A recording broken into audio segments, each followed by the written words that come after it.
10 years married, first loves from a Texas college. Last year my wife looked me in the eye and said, "Let's open our marriage." I said yes, and now she's on our kitchen floor begging me to close it. Before you judge me, hear this. We set rules, and she broke one before we even started. A new manager at her office turned just drinks into something that wasn't technically touching until it was. Tonight a counselor told us a truth that made my wife shake and made me realize I might never see her as my wife again. I didn't plan to fall for someone else, but someone pulled me back from the edge. In the next minute, you'll hear the line her manager bragged about that flipped this story from adventure to betrayal, why my wedding photos are spread across our coffee table, and the one question I need you to answer. If you were me, do you forgive or walk? Jessica and I met freshman year at a Texas state college on a Tuesday so hot the asphalt shimmered. I held the door to the library. She said thank you with a smile that felt like air conditioning. We were both broke, both part-time workers, both first in our families to try the 4-year grind. We studied in the noisy commons, shared a dented thermos of cheap coffee, and learned how to stretch a $5 bill across 3 meals. Our first date was tacos from a truck parked behind the stadium. We ate on the curb and traded stories about bad roommates and big dreams. Nothing flashy, just easy. She liked that I fixed things. I liked that she noticed. Finals came, the power went out in our dorm, and we finished papers by flashlight. When the lights returned at dawn, she squeezed my hand and said, "I think we're good together." That sentence felt like home, and it never left. We married 2 summers after graduation in a small church with peeling paint and pews that creaked like old porch boards. No grand honeymoon, just 3 nights at a lake cabin we rented with coupons and a cooler full of sandwiches. We were each other's first and only, so every milestone felt like unwrapping a new language. Our first apartment, our first broken car, our first Christmas tree that shed faster than a nervous cat. We built routines that made sense. Sunday pancakes, payday pizza, Friday walks around the neighborhood with itty coffee cups cooling in our hands. People asked if we'd regret not playing the field. We laughed because we didn't feel like we were missing anything. There was closeness, a clean kind of certainty. At night, she'd fall asleep on my shoulder while the dishwasher hummed, and I'd think, this is what winning looks like. Quiet, steady, hours. I didn't know that certainty can be the easiest thing to steal. After a few steady years, Jessica landed a new role at a corporate office in Houston, 45 minutes down the freeway if traffic behaved. The pay bump felt like a breath of fresh air. We replaced the lumpy mattress, fixed the AC, and stopped arguing with the dryer. She bought blazers. I learned to iron without creating triangles. She was nervous that first week. New badge, new email, new people who spoke in meetings without raising hands. I packed her lunches with sticky notes that said, "Proud of you." She texted photos from the break room like postcards from a country I hadn't visited. Change can be exciting, but it can also be a wedge if you don't see it coming. I told myself to be supportive, say yes, and stay out of the way. That's what loving husbands do. The first time she stayed late, I reheated dinner and kept her plate warm in the oven. By week 2, silence. Those first months were awkward for her. New names, office small talk, the unspoken rules about who brings donuts and who gets credit. Jessica's always been reserved, more listener than talker. She'd come home drained, kick off her flats, and sit on the floor with her back against the couch like a runner after a long hill. I told her it's normal, that every new job feels like the first day of high school, only with worse lighting. I packed trail mix into snack bags, slid them into her purse, and wrote goofy notes to make her laugh in the elevator. She said it helped. We made a deal. After tough days, we'd eat breakfast for dinner, pancakes at 7 p.m., syrup solving nothing but making life sticky and sweet. It worked for a while. Then the group texts started buzzing at 9, 10, 11. She'd glance at the screen, smile a smile I didn't know, and say, "They're pretty fun." Her office crew formed fast, 4 women from different departments who called themselves the late shift, even when they clocked out by 5. 2 were divorced and loud about it, 1 was dating a gym trainer, and 1 swore off men except on weekends ending in Y. They swapped podcasts, shared memes about freedom, and planned happy hours like field trips. Jessica loved feeling included. I loved seeing her laugh. The stories, though, shifted. Less about projects, more about adventures. the kind you tell with a grin and a shrug. They teased her for being the married one who'd never had a wild year. One night she came home wearing a lipstick she'd never buy and a confidence I didn't recognize. She said, "They want to take me out Friday. You'll be fine, right?" I said, "Sure, because that's what you say." The next week they added Saturday. The week after, they stopped asking if I'd be fine about it. At first, the nights out were harmless. A sampler flight at a brewery, patio tacos, group selfies under string lights. She'd text me photos of nachos the size of steering wheels. I'd fall asleep on the couch and wake to the squeak of the front door and the perfume cloud that said 2 a.m. One Friday became 2, then a trivia night on Wednesdays, then a birthday bus that somehow lasted till Sunday morning. I learned to sleep with my phone face up just in case she needed a ride. Neighbors started waving to her less, noticing the new hours. I told myself we were just entering a busy season. Marriage has seasons, right? But calendars don't lie. Date nights got bumped, laundry piled high. The dog waited by the door until his nails clicked a sad rhythm on the floor. The first time she didn't come home till dawn, she said, "My phone died." Something in me did too. I grew up with a dad who tracked every mile and a mom who counted every dollar, so control felt like love in our house. I promised myself I wouldn't do that to my marriage. When Jessica's calendar filled, I told myself to breathe. I washed dishes, folded towels, and kept my opinions in my back pocket, like a ticket I wasn't sure I wanted to punch. Friends said, "Set boundaries." Men at church said, "Pick your battles." I picked waiting. I tried things. Texting home safe at midnight, leaving the porch light on, making her favorite pasta at 9 so it wouldn't get gummy. She'd say thank you, kiss my cheek, and fall into bed. Mornings were quiet, polite, 2 co-workers passing in a hallway. I wondered if this was modern marriage, parallel lives under the same roof. The night I tried to talk about it, she laughed it off and said, "Don't be dramatic." I swallowed that word whole. Intimacy used to find us without a calendar. A look across the room, a Sunday nap that drifted into evening, the kind of closeness you don't schedule because you don't need to. Somewhere between the late nights and our politeness, that faded. She stopped initiating. I stopped asking. We became renters of the same square footage, careful not to make noise. I bought sheets, heavier curtains, a candle that promised something with a name like Midnight Forest. We tried a date night reboot, but we spent half of it on our phones and the other half discussing parking. When she came home at 1 in the morning, she'd say she was tired or had a headache. I'd nod, say okay, and feel my chest hollow out. There's a special ache that only married people know, wanting the person who is right there.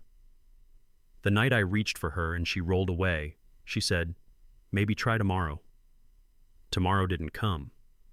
That's when I started hearing about David. First as a name in a sentence. David handled a vendor mess today. Then as a frequent guest at our dinner table without ever lifting a fork. He was the new manager, the fixer, the guy who knew the shortcut through any spreadsheet. She praised how he kept his cool and really listened. I wanted to be happy she respected a leader, but the way her voice warmed when she said his name made my stomach go quiet. She said he'd given her advice about speaking up in meetings and told her she had potential. I've said that for years, I thought, but my words didn't make her eyes light up like that. The night she asked if I ever regretted not dating around, she said it casually, over pasta, like weather. I said no. She nodded, but something flickered. That tiny flicker moved in, unpacked, and put its feet on our coffee table permanently. Over pasta at the kitchen counter, Jessica asked it like she was checking the weather. "Do you ever regret not dating more? Not experimenting?" The fork almost slipped from my hand. We've had money talks, future talks, even cemetery talks with my mother after her surgery, but never this. I joked once that my wild phase was 2 beers and a midnight movie. She smiled then. Tonight she didn't. She studied the sauce like it might answer for me. In my family, you keep your promises first and your feelings second. So I took a breath and kept my voice level. I said I didn't miss what I never had because I had her. She nodded slowly, like the doctor had just given test results that weren't terrible but weren't great either. That flicker returned, there, visible. She changed the subject to the neighbor's fence, but the question stayed in the room, staring at us like a guest who wouldn't leave. That night, I tried to fix what a question had loosened. I turned off the TV, set our phones face down, and told her the long version. I said I chose her when we were broke and sunburned and still counting quarters at the laundromat, and if I had to choose again at this moment, with the AC rattling and leftovers in the fridge, I'd choose her again. I told her I didn't feel cheated by our story, I felt protected by it. Most people my age carry ghosts from past relationships. We carried each other. She listened with her arms crossed, then uncrossed, then crossed again. She said she believed me. Her voice was soft, like church after the last song. I reached for her hand. She let me hold it, but there was a delay, the kind you notice on a bad phone call. Before bed, she kissed my cheek and whispered, "I don't want us to get small." 2 nights later, she came home early, dropped her purse on the counter, and stared at the calendar like it had talked back. "We should plan a weekend," she said, cheerful in that way people get when they're selling themselves on something. I offered Fredericksburg, good wine and slower clocks. She smiled and then, there it was, the flash. Not anger, not even grief. More like homesickness for a life she hadn't lived. It passed in a second. She circled Saturday, drew a heart, and asked if the tires needed air. We ate quiet leftovers, watched a sitcom with the laugh track turned too high, and I thought we'd found our footing again. In bed, she traced the scar on my shoulder from the time I tried to fix the garage door myself. "You always do the safe thing," she said. In the dark, the words sounded like a compliment and a dare. I asked which one she meant. She said both. Sunday afternoon, folding towels warm from the dryer, she cleared her throat and said there was a podcast I should hear. It was about couples who opened things up and came out stronger. She said the host sounded smart, like our counselor from premarital classes. I laughed, thought she was testing a bit, and asked if this was about spicing up the bedroom or adding a grill to the patio. She didn't laugh. She used the calm voice people use with skittish animals. "I love you," she said, "and I don't want to lose us. But I wonder if we missed exploration. Maybe if we make room for it together, we'll be safer." The room tilted. Every married guy I know has had a conversation he remembers like a car accident, slow motion, bright, no brakes. This was mine. Towels stopped steaming. She said we could set rules. She said we could be honest. She said it would be controlled. I asked the question any husband would ask, "Is this about David?" She blinked like I'd turned on a light. "No," she said. "This is about me. About us. I just don't want resentment later." She used words like growth and curiosity. I heard words like vacancy and exit. I said marriages don't break because of boredom. They break because people stop protecting the small things. She said she wasn't trying to break anything. I looked at our fridge door covered in ticket stubs and recipe cards and a photo of us holding a grocery store sheet cake. How do you negotiate with a memory? I told her if she'd already chosen a person, she needed to tell me. She swore she hadn't. She swore this was theory, not practice. The calm left my body like air from a tire. I said I was shocked. She reached for my hand. For the first time, I pulled back and looked away. She came prepared the next night, articles queued on her phone, a bullet list in the Notes app. "This isn't cheating," she said. "It's honesty with structure."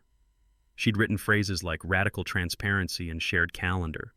I said those sounded like software features, not vows. She said she didn't want to blow up our life. She wanted to find the version of us that wasn't afraid. "If we do it together," she said, "it stays safe. If we ignore it, it sneaks around in the dark." She promised it wasn't about David. She promised it wasn't about replacing me, only adding perspective. I thought about my parents' 30th anniversary, the way my dad held my mom's hand in a hospital waiting room like prayer beads. My version of safe was boring. Her version of safe was exposure therapy. She offered a trial period and check-ins. She looked relieved, like a person who finally says the thing out loud and doesn't explode. I told her no. I said it 3 times, like boarding up windows before a storm. She didn't argue. She just sat with it, which somehow felt louder. The house made its night noises. The ice maker coughed. The AC sighed. And I could hear my heartbeat in my ears. I pictured her doing this without me, in secret, convinced she had my silence as permission, because I never listened. I pictured resentment blooming like mold in the corners we didn't clean. I pictured her choosing someone anyway and me finding out late with less dignity and more debris. I'm not proud of what I said next. I said if this was going to happen, it would happen with rules and with me awake. Her shoulders dropped, a mix of relief and something I couldn't read. We drafted a list on a yellow pad. We didn't stop the storm. We mapped a route. When she kissed me, I tasted victory and surrender. The rules looked tidy on paper. No bringing anyone to our home. No friends. No co-workers in her chain of command. No overnights. Disclosure on schedules. And a hard stop if either of us said the word red. Monthly check-ins with a counselor. No trash talk about each other to outsiders. Keep our rings on. Keep our health tests current. I wrote them like I write hardware store lists. Precise, confident, as if words could keep nails from bending. She added no secrets and underlined it twice. We signed the page like a contract and stuck it under a magnet shaped like a peach from a roadside stand. I took a photo because part of me didn't trust a piece of paper to be found when needed. The house felt different that night, like we'd rearranged the furniture half an inch. Small change, big toe stubs. We went to bed early and didn't touch. That was the first rule we broke. Jessica moved quickly, like someone starting a fitness plan in January. Group drinks became separate drinks. Separate drinks became dinner with a friend from accounting. She shared her locations, kept the calendar updated, and texted me when she was headed home. The first night she stayed out past 2, she sent a winky face and the word, wild. I stared at that curve on the screen until it blurred. Saturday morning she made pancakes like nothing had happened, humming along. A week later there was a concert, then a rooftop bar, then a hotel because she'd had wine and didn't want to drive. I washed sheets, walked the dog, and told myself adults make adult choices. She came home with stories delivered like Yelp reviews. Bartender, great fries, terrible music. I nodded like a neighbor. I know men who could compartmentalize. I couldn't. Every time her phone buzzed, the house shrank. Every time the lock clicked, my chest did too. I tried to follow the plan. A buddy from work invited me to a networking mixer at a brewery with Edison bulbs and 5 kinds of IPA. I wore the shirt, practiced small talk in the car, and told myself this was progress, not betrayal. I met a teacher who loved hiking, a nurse who loved true crime, and a realtor who spoke fluent mortgage. We laughed about traffic and property taxes like grown-ups do. When the realtor touched my arm, a nothing of a touch, my body felt like a borrowed suit. I paid for my beer and left early, apologizing to no one in particular. 2 weeks later I tried again. Coffee with a woman who liked old movies and drove a practical sedan. She was kind. We hugged goodbye. I sat in the parking lot and stared at the steering wheel until the texture imprinted my palms. It wasn't judgment stopping me. It was grief wearing manners. I didn't notice the exact day my heart went quiet. It was more like a dimmer switch sliding down. The house had a different temperature. Coffee got cold on the counter. The dog slept by the door he used to sprint toward. I kept busy. Trash day, oil change, the ordinary chores men lean on when the big things wobble. But every chore felt like whistling in a storm. I tried to pray. Words clanged around and landed short. I stopped checking the clock when Jessica stayed out, and that scared me more than jealousy ever did. Numb is louder than angry. At work I smiled, answered emails, ate a sandwich at my desk. A coworker invited me to a small networking night. Craft beers, name tags, a speaker who promised to make sales human again. I almost said no. Then I pictured myself on our couch, watching a door that didn't open, and I heard myself say yes. I needed air. The event was in a renovated warehouse with Edison bulbs and tables made from old doors. Every city has one now. I stood near the water station, doing the small talk shuffle, when she laughed at something I hadn't heard. Not loud, just clean. She had a name tag that read Hannah, written in quick slanted print. Black blazer, white sneakers, hair in a loose knot like she trusted the day. She asked if I was there for the talk or the free pretzels. I said both, in that order. She said I'd regret the pretzels. We traded harmless comments, traffic, parking, the weather that couldn't make up its mind, then jumped 2 steps deeper without meaning to. She'd moved from Seoul, learned Texas summers the hard way, and still liked them. I told her about replacing our AC twice. She said survival deserves a medal. When the speaker started, We didn't drift apart.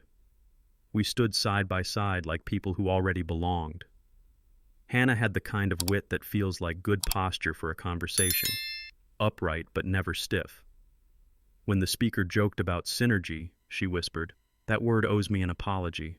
I laughed, the kind that sneaks up and makes you forget you were tired. She asked real questions: what I built with my hands, who taught me to change my oil, why Sunday mornings feel different even if you don't go to church. I asked about her first Texas thunderstorm and why she still handwrites thank you notes. She said handwriting makes words behave. I told her my wife collects recipe cards. She said recipes are love letters you can eat. Nothing romantic passed between us, not then. But the E's did. At the end, she held up her phone and said, "Do you mind if we trade contacts? I'm still figuring this city out." I typed my number with hands that remembered being sure. Driving home, I didn't turn on the radio. We met for coffee near both our offices, a neutral zone with chipped mugs and a line that moved like a Sunday sermon. Conversation never reached for itself. We swapped stories the way older folks swap pain cream recommendations, honest, specific, no need to impress. Oh. She'd learned English from sitcoms and small-town librarians. I learned patience from a carburetor that refused to cooperate. She asked about my marriage without poking. I answered without bleeding.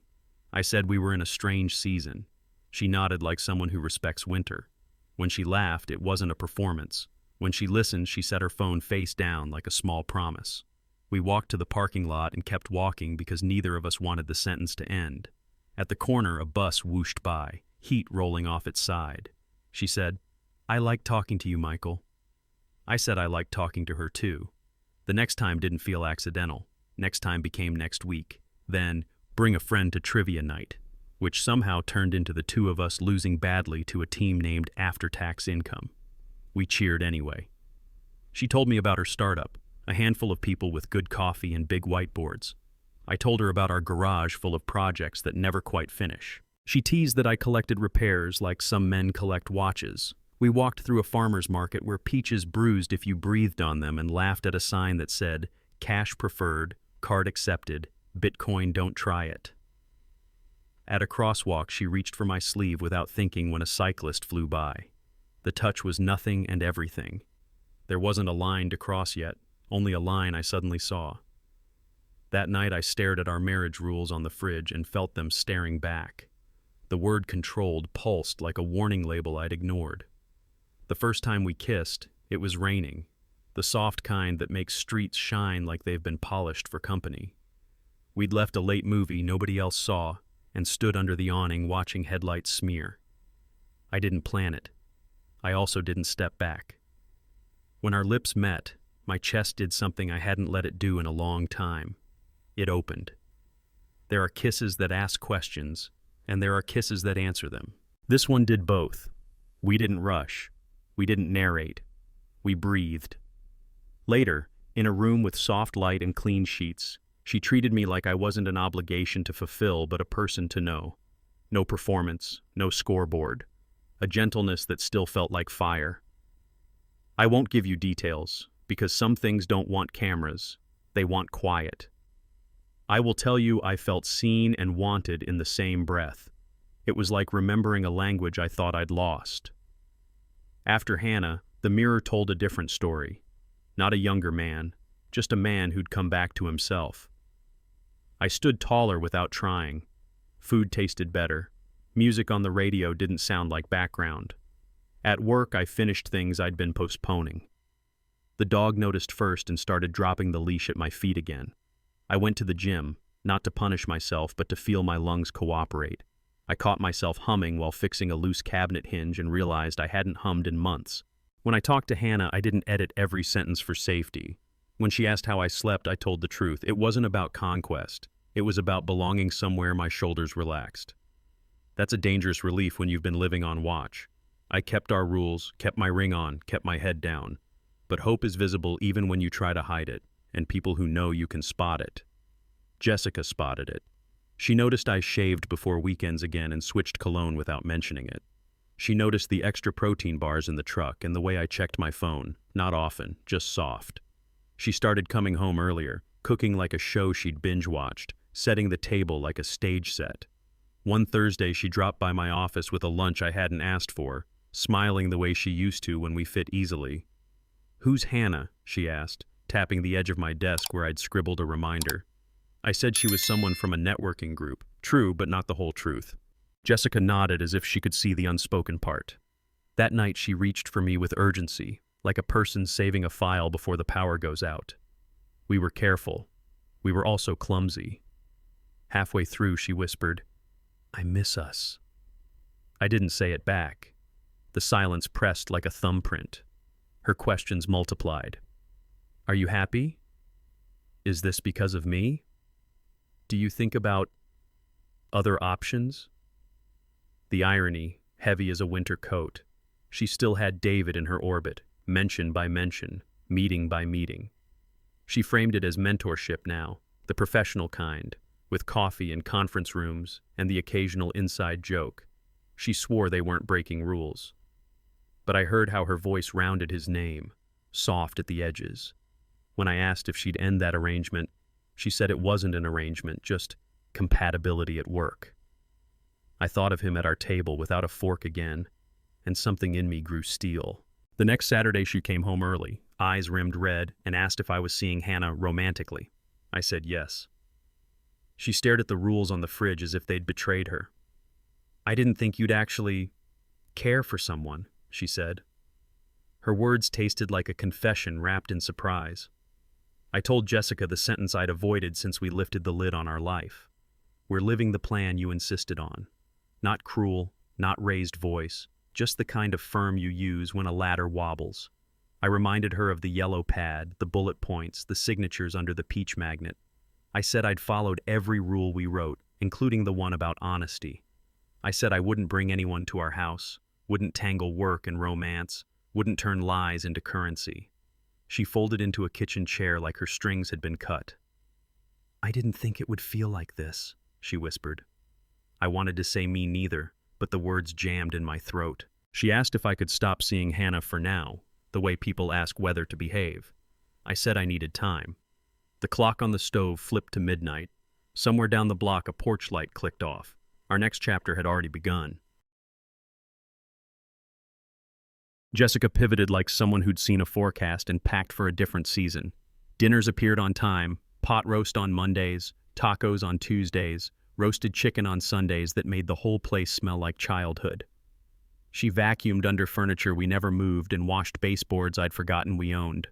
She organized the junk drawer, labeled bins in the pantry, and clipped coupons like it was 1999. She asked about my day before I could ask about hers. She laughed at my old jokes without checking her phone. She started setting the table with cloth napkins, lighting a candle, and playing the playlist from our wedding reception as if music could grout the cracks. I wanted to be grateful. The house looked like order. But love isn't a checklist.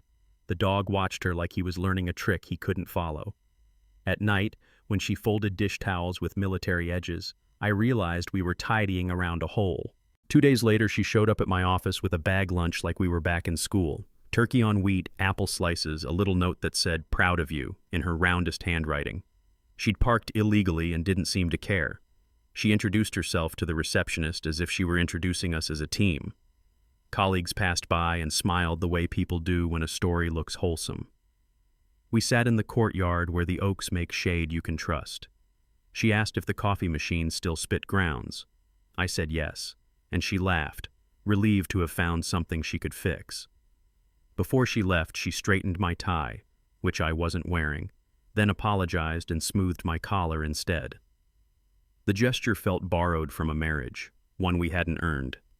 As she walked away, she turned back and mouthed, "I love you." I wanted to believe her mouth more than our history. That night, she reached for me like a lifeguard pulling someone from rough water, urgent, steady, no time for ceremony. In the dim light, our room looked younger than we were.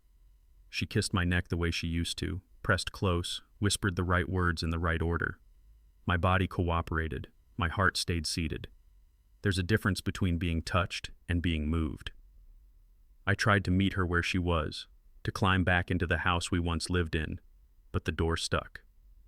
When we finished, she rested her forehead against my chest and said, "See, we're still us." I wanted to answer kindly and couldn't find an honest line that would do no harm. She fell asleep quickly, satisfied the fire had been relit. I lay awake, tracing the hairline cracks across the ceiling and counting the seconds between her breaths. When the alarm chirped, we both startled like people waking in the wrong bed. Morning coffee tasted like a truce. I asked why the change, why the candles, the lunches, the late-night urgency. I tried to keep my voice gentle, the way you ask an aging parent if they're okay. She took a sip, set the mug down, and said she wanted to show me she loved me, that she was happy with me, that we could still be us if we focused on us. The words were right. The timing wasn't. I heard the sentence and saw a reel. The rules on the fridge, the nights out, the hotel excuse, the name David traveling through our house like a draft. I asked if proving love required props. She said no, that the props were for her, to remind her who we were. Something in me flinched. I set my cup down too hard and watched coffee climb rim. She reached for a towel. I reached for patience and felt my hand close on air. I didn't plan to laugh. It came out like a cough you can't swallow, short and mean and truer than I wanted. I said, "What about your little late shift crew? What about David?" His name sat between us like a hot coin you don't want to pick up. She flinched but didn't look away. She said I was being unfair, that I was twisting compassion into accusation. I said compassion isn't a hall pass. I told her I had been patient when the calendar filled, when the hotel happened, when she called danger curiosity. I asked if closing the marriage meant closing that channel too. She said there was nothing to close, that he was part of a mistake she already regretted. I saw the story rearranging itself behind her eyes, as if she wanted to file events in a different drawer. My laugh had broken something loose. In the silence after, we could hear the refrigerator motor clicking on.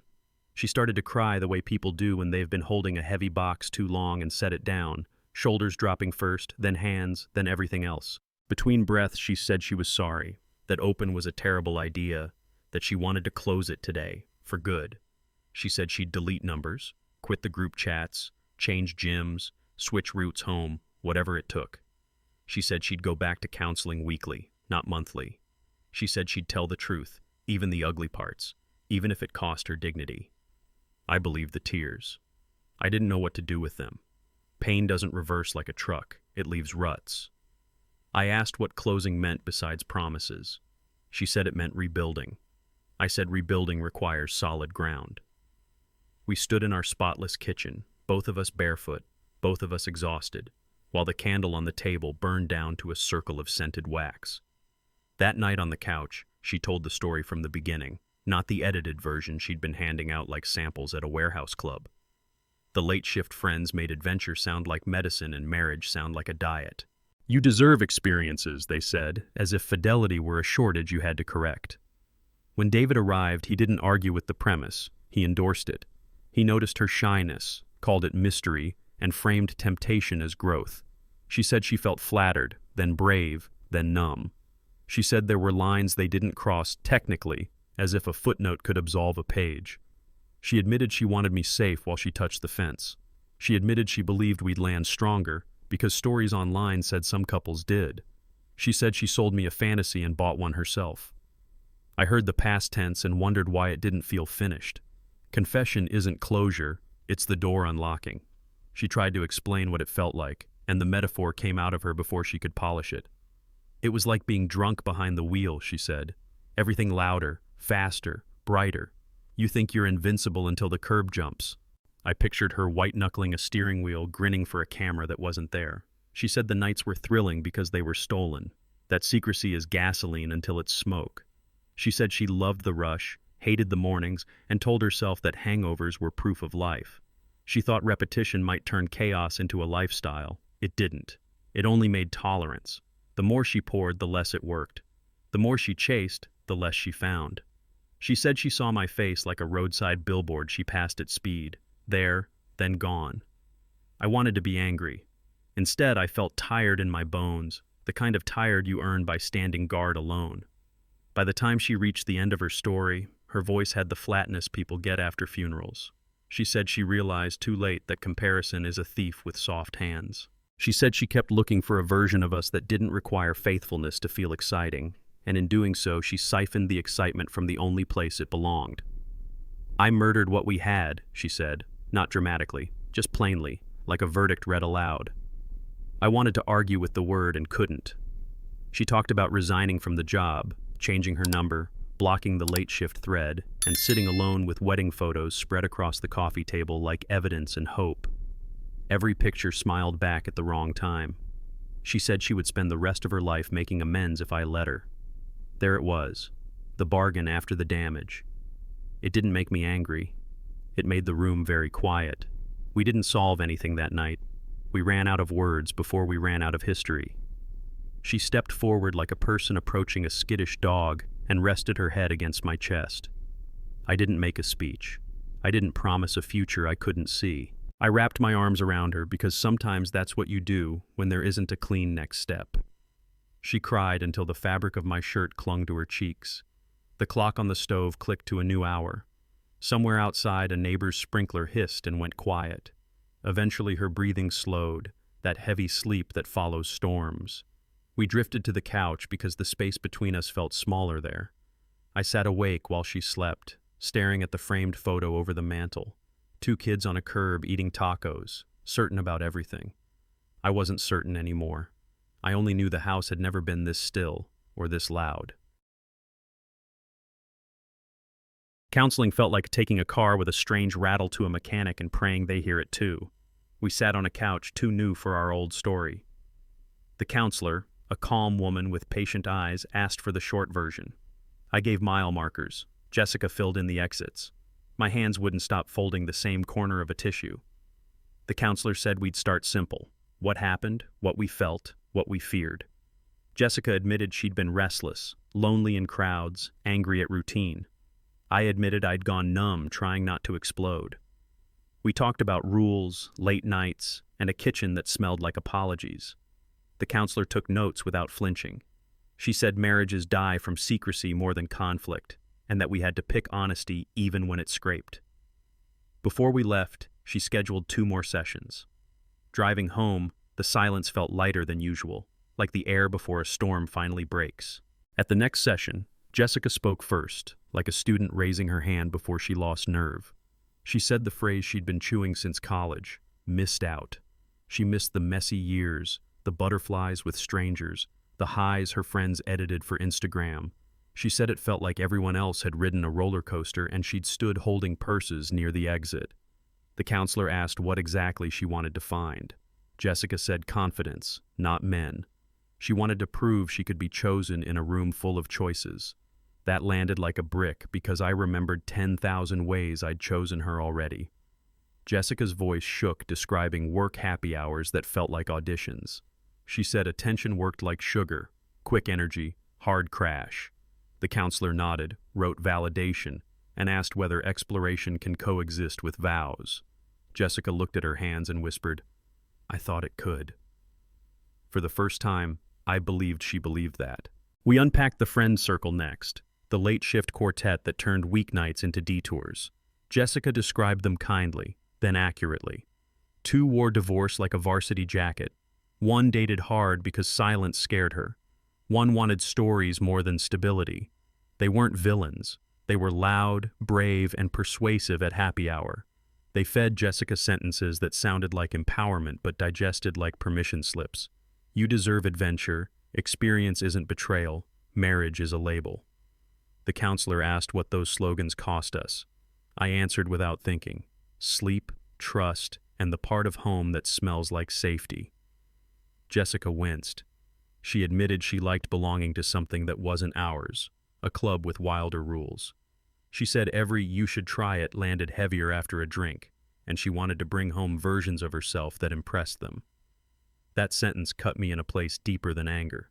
The counselor gently asked whether their advice would pay the bill. The counselor didn't sermonize. She drew a simple triangle on her pad and labeled the points: desire, commitment, honesty. Take one away, she said, and the shape collapses. She talked about how novelty lights up the brain like a slot machine, and how marriages need rituals that outlast that flash. She asked us to name 3 rituals we'd abandoned. I said Saturday morning pancakes, bedtime prayers, and walking the dog together after dinner. Jessica added Sunday calls to my parents, budgeting on Thursdays, and finishing shows we started. Small things, but they held bigger things together.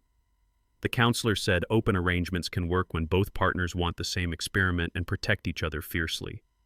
She looked at us carefully. You two didn't want the same thing, she said, and you didn't protect each other. The sentence sat there, heavy and correct. The counselor asked for a promise.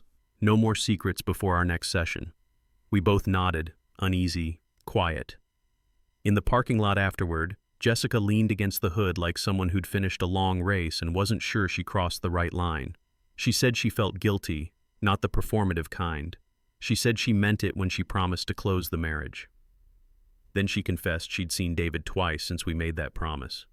Coffee that became dinner, dinner that became touching hands across a table too small to hide anything. She said she told herself it wasn't cheating because she'd told me she was confused. That logic insulted both of us. I didn't yell.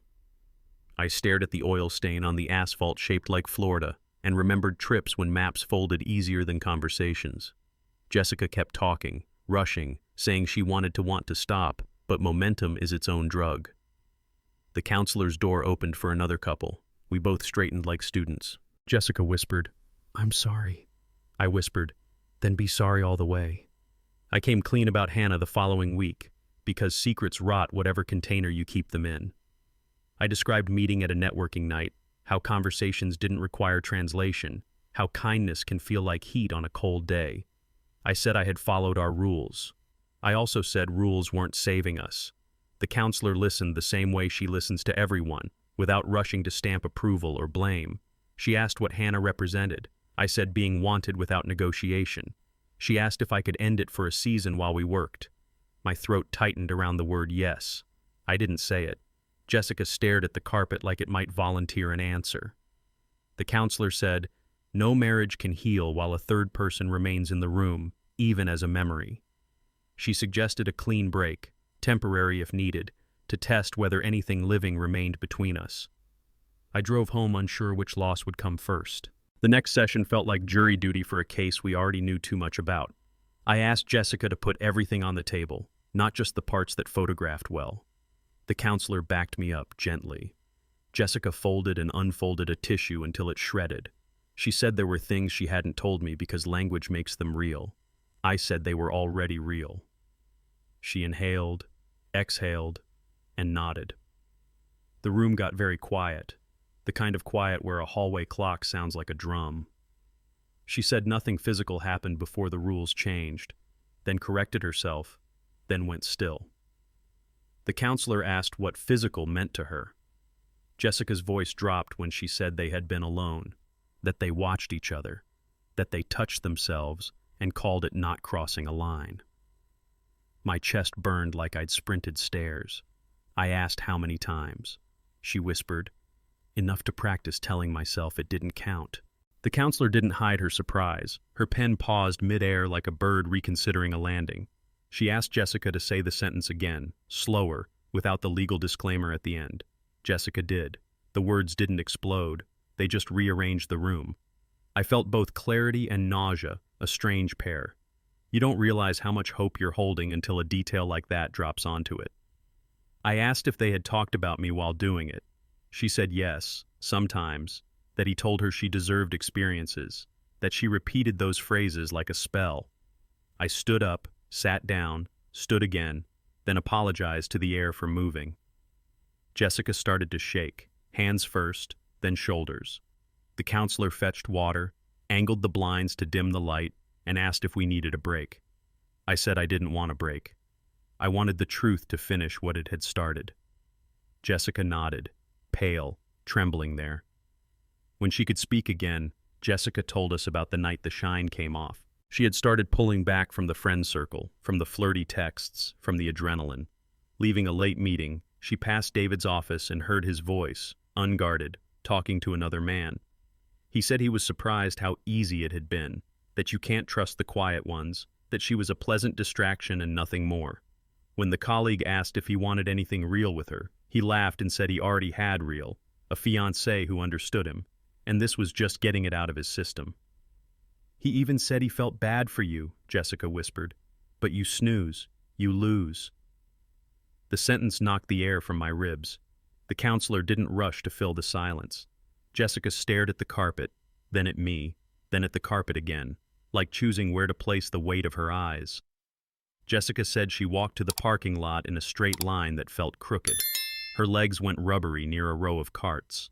She bent over and vomited into a trash can, the kind with a swinging door that never swings right. The world narrowed. Shame arrived like heat, relentless. She said a thought flashed dark and fast. What if she just disappeared? And it scared her enough to call a rideshare and sit on her hands till it came. The counselor thanked her for saying that out loud and asked if she was safe now, if she had support, if we needed to add a plan. Jessica nodded, crying, yes. I sat very still because every muscle wanted to sprint and there was nowhere to go. She said that was the moment she saw the whole map. Me at home, Hannah in the margins, David smug at his desk, and herself alone in the middle with every exit labeled cost. Jessica said she never stopped loving me. She said it the way people deliver test results that are late, gentle, and shaky, but determined to land. We were in the counselor's office, the clock ticking like a metronome set too slow. She listed proof, the way she kept our bills current, the way she still set out my vitamins, the way she saved every grocery receipt in a shoebox like evidence. I didn't doubt her love existed. I doubted its aim. Love that forgets to protect is another name for neglect. She reached for my hand and asked whether I could feel any part of us still alive. I could, but it felt like a pilot light in a drafty house. She said she was terrified of living without me, terrified of living with this version of me, and more terrified of herself. The counselor asked what commitment meant today. I said commitment is love that guards the small doors. Back home, she opened a map on her laptop like it was a lifeline, not a screen. She said we could move, start fresh where no one knew our story, maybe Colorado or the kind of coastal town that smells like salt and second chances. She talked about renting a small place, buying used furniture, finding a slower grocery store where the cashier remembers names. She promised to change numbers, delete threads, change gyms, switch jobs, and block every door that led back. Just you and me again, she said, tapping the table with each word like a pledge. Part of me wanted the simplicity of escape. My father once said geography is good at moving boxes, not hearts. I asked what we'd be taking with us besides clothes. She looked at the wedding photo on the mantel and whispered, hope. I thought of Hannah's laugh, counselor's triangle, and the dog that sleeps again. Hope for whom became the question. I told Jessica moving wouldn't be fair to Hannah. I didn't say it like a threat. I said it like a boundary I finally understood. Hannah wasn't a rebound or a revolt. She was a person who met me where I still had a pulse. I won't break her heart to fix ours, I said, surprising myself with how steady it sounded. Jessica stared at the rules on the fridge, then at the peach magnet holding them, like she wanted to barter with a fruit. She asked if I could pause, just long enough to test whether our flame could catch again. I said, pausing, someone isn't kindness, it's storage. She crumpled the paper towel in her hand until it squeaked. My phone buzzed on the counter. Hannah's name, a simple check-in. I didn't pick up. The house held its breath. Jessica said, tell me how to keep you. I said, you can't keep what you let go. That landed hard. She unraveled fast. The kind of cry that shakes the furniture and makes the dog look for a hiding spot. She slid down the cabinet door to the floor, knees to chest, saying sorry like a metronome that wouldn't stop. I got water. She couldn't drink. I opened a window. The night pushed in, warm and useless.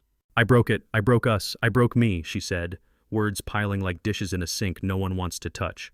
I wanted to lift her. I wanted to leave. Both instincts canceled each other out. I sat on the rug beside her and let her hold my wrist like a lifeline. She begged me to promise we'd be okay. I said I wouldn't promise what I couldn't deliver. She cried harder, then softer, then quiet, the way storms do. When she slept on the couch, I watched the ceiling fan turn like a clock and realized morning wouldn't fix anything. The next day, her former friend called on video, mascara streaked, voice shredded. She blurted everything in a rush. After Jessica resigned, she and David started a fling. Just fun until she missed a period and panic hit. She emailed him because she thought that would keep it professional. He replied from a new number and called it a trap, accused her of baby tricking, said she was reckless and unstable. Her boyfriend found the email thread, packed a bag, and left without slamming a door, which somehow hurt worse. Now she didn't know what to do, who to call, or how to rewind a month she'd replay forever. Jessica stared at the floor while the friend begged for advice, assuming we had saved our marriage like a how-to video. I told her to see a doctor, call someone she trusted, and stop carrying his secrets. She nodded, sobbing. I ended the call and felt the house tilt another degree down. Word spread faster than policies.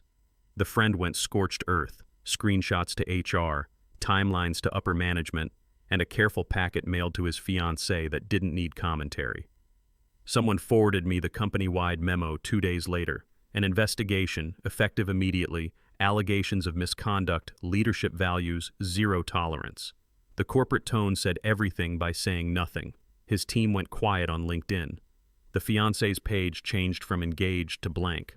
I pictured David in that glass office, blinds half closed for once, tasting the flavor of his own spin. Jessica didn't gloat. She looked exhausted, like justice had muscle soreness. She printed the memo and tucked it under the peach magnet as if facts could anchor a boat. I took it down. We weren't that boat anymore. Still, there was a strange relief in watching the mask slip in daylight. You can endure a lot when a lie impresses people. It gets harder when the lie stops working. For everyone else. She asked to meet, wanted my version for her file, but I could tell she needed to be seen. We met at a coffee shop with wobbly tables and a bulletin board advertising yard sales and prayer groups. Her eyes were red at rims like she'd sanded them. She apologized before she sat, then again after. She told me the scare had become a maybe, then a no, and how the whiplash left her hollow. She said she hated the woman she'd been trying to be, the one with stories instead of roots. I listened and recognized parts of Jessica in the fragments. She promised she wasn't looking for absolution, only accountability. We talked about consequences, how they pile up like unpaid parking tickets until a boot goes on the wheel. Before leaving, she said, "I hope you land somewhere gentler than this." I said, "You too." We stood in the parking lot, two strangers finally telling the truth. I swung by the house to grab tools, hoping she'd be out. She wasn't. The coffee table was covered edge to edge with our wedding photos, plus snapshots from years that felt unbreakable. Tacos on a curb, first apartment keys, the Christmas tree that shed like a nervous cat. Jessica sat cross-legged on the floor, eyes swollen, holding a picture of us blowing out candles. She tried to hug me. I stepped back because my body knew something my mouth couldn't say kindly. She showed me a message from David, new number, dripping venom because she'd helped expose him. She said she got the idea from reading forums about ending affairs, drag secrets into daylight until they burn out. I told her the courage mattered but didn't change our math. She nodded, crying, and asked if I'd stay for lunch. I said I couldn't. The way her shoulders fell looked like a building coming down the right direction but still gone forever. I stopped our joint counseling the following week. Not as a punishment, but because I needed a room where my words weren't measured against hers. I booked individual sessions and circled them on the calendar like lifelines. At my brother's push, I also met with a divorce attorney who spoke plain, asked good questions, and didn't sell me drama.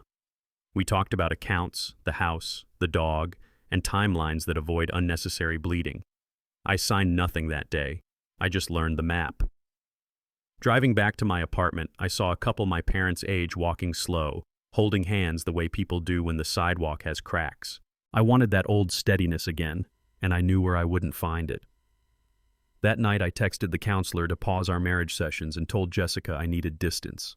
The phone buzzed, then calmed. In the quiet afterward, I finally heard my own pulse and didn't look away this time. Here's where I land tonight. 10 years ago, we built something simple and strong. Pancakes on Saturdays, prayers at bedtime, the kind of quiet that feels like safety. Somewhere along the way, we stopped guarding the small doors and a flood came through. Jessica says she'll regret it for the rest of her life. Maybe she will. Hannah didn't fix me. She reminded me I still had a pulse. Counselors talk about 3 pillars: desire, commitment, honesty. We lost 2 and gambled the 3rd. I can forgive the past without returning to it. I can have compassion without volunteering for more damage. Maybe marriage is less about grand gestures and more about closing the door that shouldn't be open. I don't know if I can see Jessica as my wife again, not yet. But I know what a protected home should feel like. If you were in my boots, what would you choose? Comment forgive or walk away to tell me why.